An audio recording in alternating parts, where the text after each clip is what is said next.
Hello, everybody. My name is Matthew Meyer, and I'm the Militant Prayer.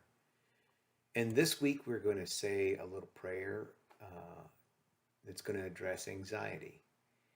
And before we do that, we're going to talk a little bit about who developed this prayer, and that is Saint Theresa of Avila.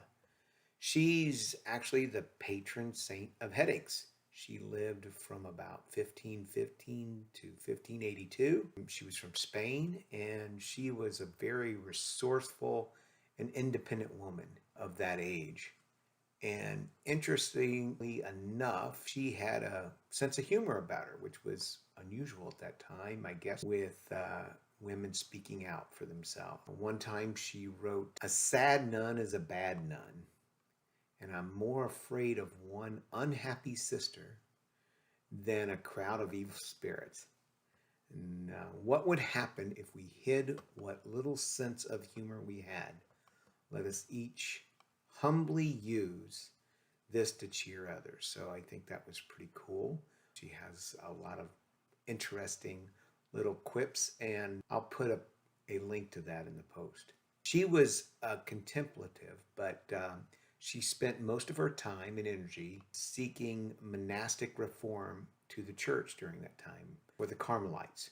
She led them back to what they would call the observance of the primitive rule. She founded over a half dozen new monasteries, and she traveled, wrought, and fought, always to renew and to reform. There are a couple writings that have helped generations of believers. Those writings were The Way of Perfection and The Interior Castle. So, with that little bit of history, let's pray. So this is the prayer for anxiety. Let nothing disturb you. Let nothing frighten you. All things are passing away.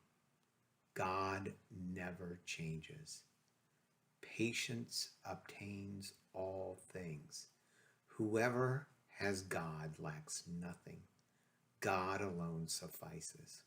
So there you have it. So if you have a little anxiety today, you just can rewind that and pray it again. There's also one other thing I want you to make sure that you contemplate on, and that's a biblical verse, Matthew 11:29 through 30.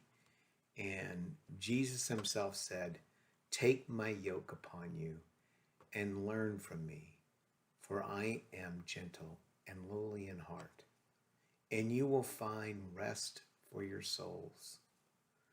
For my yoke is easy and my burden is light."